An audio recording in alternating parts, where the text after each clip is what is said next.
What's up, everybody? So I decided personally that I wanted to track my YouTube channel and document my growth and the numbers and the things that happen. So I wanted to make this my first video at 6 months in, basically, and 4 months of actual content being uploaded is where I wanted to start. So it says my channel started in 2014, but I actually didn't start uploading to YouTube for other people, I guess, until last year, 2018. And right now it's February in 2019. So I didn't actually start uploading as a YouTuber until September, October of 2018. So about 4 months ago. So for me, what started as a small little thing I was doing for some friends has now turned into something much larger, and I love tracking things. Like, part of my passion in life is numbers tracking.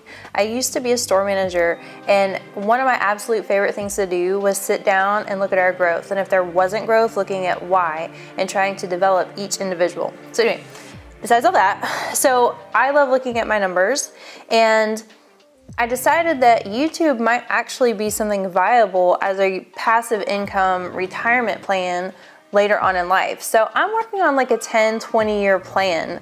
I'm not trying to get rich off YouTube. I started this to help people, and I definitely still want to help people. That's like my main goal, is to help people. But I realized I could probably make some money too.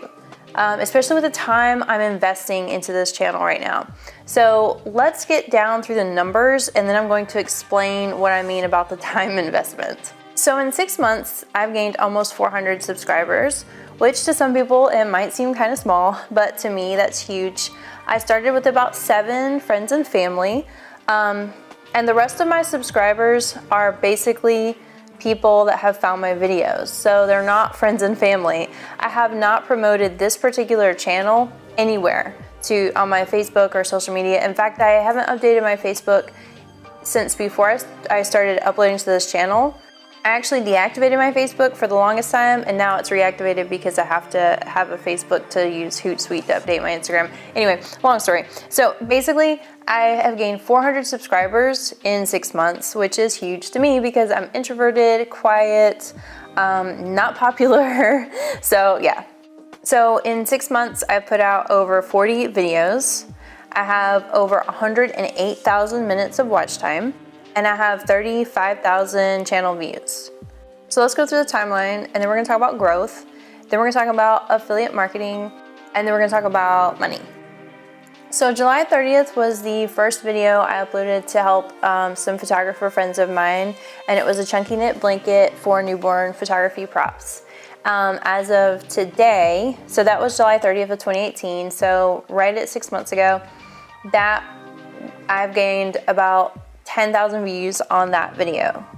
In September, I uploaded a bonnet, a baby bonnet for newborn photography props. It hasn't done as well, and it is sitting at 500 views.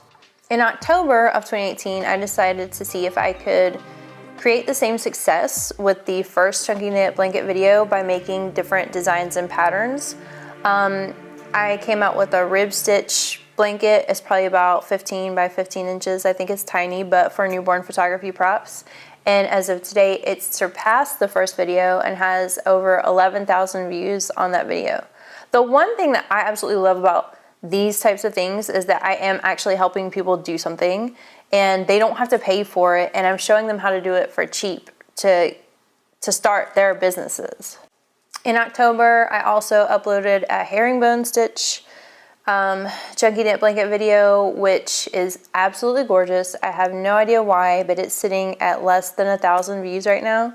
I would have expected that one to surpass the regular knit and the rib stitch, but for some reason it hasn't. I have the same tags, titles, description. Like, I've done everything I did to the other videos I did to that one, and it's such a beautiful pattern. I don't know why no one has really picked it up yet.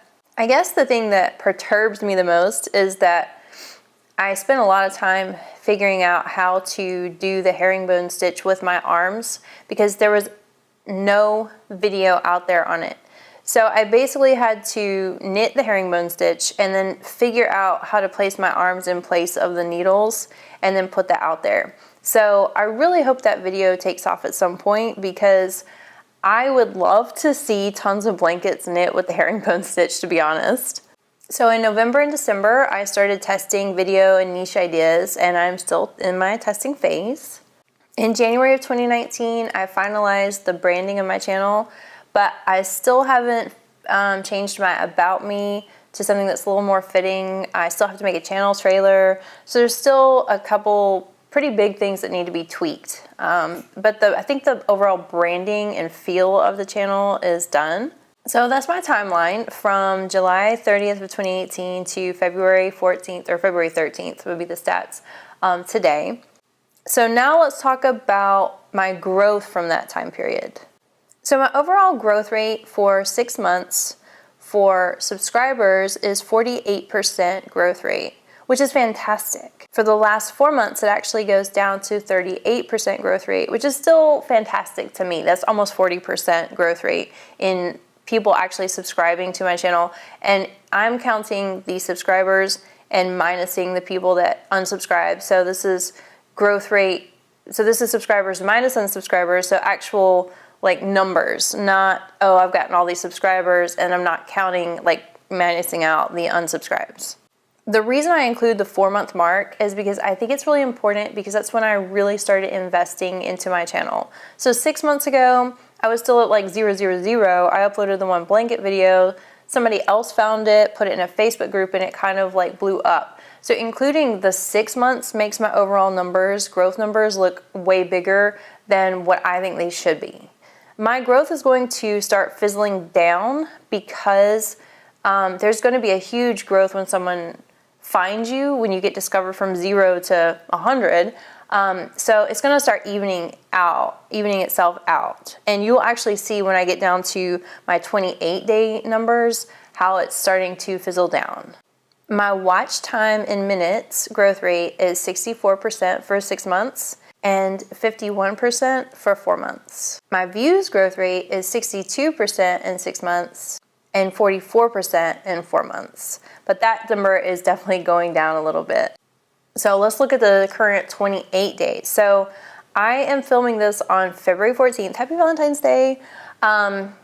So I am going to be judging the numbers up to the 13th, February the 13th. So my watch time minutes growth is 24% up this 28 days from the last 28 days, which I think is fantastic, because if my minutes are going up from, the last 28 days, we were still in fourth quarter of last year. So fourth quarter, all numbers explode. Sales numbers, growth numbers, they all go bigger. So for me to still have an almost 25% growth rate in my watch time minutes from that, I think is really phenomenal. I'm super excited about it. It means that what I'm doing is bringing to people what they need to see. My subscribers growth rate is 52% up this 28 days from last 28 days, which is fantastic because my growth rate in January was amazing. So my views growth rate is only up by 7% this 28 days from last 28 days. And I do think that has a lot to do with the last 28 days being part of the fourth quarter. However, I always feel like there's something I can do to make things better. So I'm researching my channel, researching what people want to see, because I really want to make sure that my views rate stays kind of high. If people can't find my videos, so if I'm not getting views, then that means they may not be able to find my videos, or they're finding my videos and for some reason they're not watching them. So my views rate needs to stay higher. My current click-through rate is 4.1%.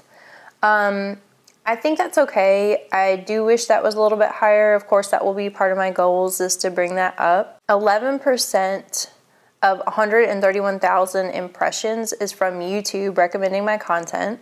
I have 5,300 views from impressions, and I have a 3-minute and 24-second watch time, which is up from 3 minutes the last 28 days. So the amount of time you guys are watching my videos is actually really, really going up, and it's going to continue to go up, I think, because the more YouTube serves my videos to the people that actually want to see it, that want to make photography props, or that are interested in arts and crafting, the more people are actually going to watch my videos and follow along with me. So my Q1 goals for this year, I made reasonable and aggressive goals. I made reasonable goals because I knew that my numbers were going to kind of fizzle down just a little bit, because they're going to start evening out to like what's going to be a normality, from, you know, 0 to nothing. I mean, from nothing to 100 before. Like now I have stuff and I have to judge it based on that each month. I do think that I will get out what I put in. So I feel like the more I put in, the more I'm going to get out of it. Meaning, it doesn't mean that, you know, I'm trying to just get something out of it. What I'm saying is I feel like the numbers will reflect what I'm putting into it. So my goal is to have 50,000 minutes watched in a 30-day period. I am currently at 35,000 for the past 30 days. My views goal is to have 18,000 in 1 month, and I'm currently at 10,178 for the past 30 days. My subs goal, okay, so this one's kind of big. My subs goal is to be at 1,000 by the end of March. I just hit 400 when I was sleeping last night. So I have 600 more to go in a month and a half. I don't know if that's a possibility. It's kind of a big goal. Even, I mean, that's like my reasonable goal. It's just kind of big, but we'll see if I get there. Of course, I want to grow my watch time and my click-through rate. So let's talk a little bit about money. So like I said, I started this channel to help people, and I still want to help people, and I still want to provide free resources to people on my videos, showing them how to do things or helping them save money. I did realize that this could be a potential retirement plan, like I mentioned before. So the biggest thing is what I'm doing now is taking a lot of my time. So before, when I was making the chunky knit blankets for newborn photography props, okay, that would take me just a little while to do. It would take me some planning, some preparation, and film the video, edit the video, but it wouldn't take a long time. The things that I'm making now, like the romper video that is going to be coming out, I'll put it up here because it will be coming out. The new videos I'm doing take about 12 hours to prepare for the video. Meaning I have to design my knitting pattern, I have to write it out, I have to test it out, so I have to actually knit it. I have to figure out problems, so where I'm knitting it and there may be an issue, I have to, you know, do my problem solving. So all that can take about 1 full day to a full day and a little bit of the next day. I also have to acquire the items for the video if I don't have it. So even if I do have it, it means I've already purchased it. So there is a monetary investment that I've already put into this. I then have to film the video. Oh my goodness. So filming can take a really long time. In the very least, it can take about 30 minutes to an hour to film the video. But like in the newest romper videos I'm making, it can take me up to 8 hours to film the video. And then the in-between, meaning I'm showing you how to do this up here, but then we're going to knit for about 4 to 5 more inches. Well, that's gonna take me a while. Now I'm not gonna do that on camera, but it still takes part of my time. Then I have to come back to film the rest of it. So filming can take 2 days of my time. I then have to edit, upload, tag, make a description, create the thumbnail, do all that kind of stuff for the video, which can take another 2 to 4 hours. So in all, it takes me 2 to 3 full working days to do a tutorial video. And that doesn't include typing up a pattern to give to you guys. So I'm investing a lot of time. So that's why I decided I'm going to do affiliate marketing and monetize my videos and stuff like that. So, you know, affiliate marketing doesn't cost you guys anything. You click the links and I get a percentage back. So the only thing that I am probably going to do that would cost you guys anything is sell my patterns, which I'm going to do for very cheap. So I don't think anybody has to worry about that. And the thing is, you don't even have to buy the pattern. You can watch the video. If it's, you know, the pattern is going to be optional, so you don't even have to spend extra money on that. So affiliate marketing. I started with Hobby Lobby about a week ago, And the day after I was approved, I made 22 cents. Now, that sounds ridiculous to be excited about, but I am over the moon because that is showing me that 22 cents is showing me that you guys listen to what I have to say, that you guys want to do the things that I'm showing you how to do, that you guys want to save money, that you're interested in what I'm telling you, and that this could be profitable for me. So it's gonna help both of us out, but this is gonna be profitable for me in the long run. Am I gonna get rich off of this? No, I don't think so. But I do feel like I probably need to be paid for the time I'm investing into it. So the 22 cents is proof to me that I will be able to retire from this one day. I started with affiliate marketing in December for Amazon. And so in January, I made $4.25. So anyway, if you guys were interested in hearing about the back end of things on YouTube and documenting and seeing if this would be viable for you, this video is for you. Personally, I wanted to start a YouTube channel for a really long time, like 10 years. And now I'm almost 37 years old. I am old. So to me, this is a really great experiment as well to see how old people make it. I mean, I'm not over the hill. I'm not like old, but I'm old compared to these kids. So I really just wanted to see, you know, what I can do and what I can contribute at this age. I mean, obviously I'm not dead and falling down and disabled, but as you start getting older, you start to feel irrelevant to the world. And this has proven to me that I'm not irrelevant, which is so weird because I expected it to do the opposite. So anyway, guys, I hope you enjoyed this. If you are not subscribed to my channel, subscribe and help my growth rate. No, really, I do things to help people. So if you want to learn how to do things art related, crafting related, photography related, then go ahead and subscribe and click the bell for notifications.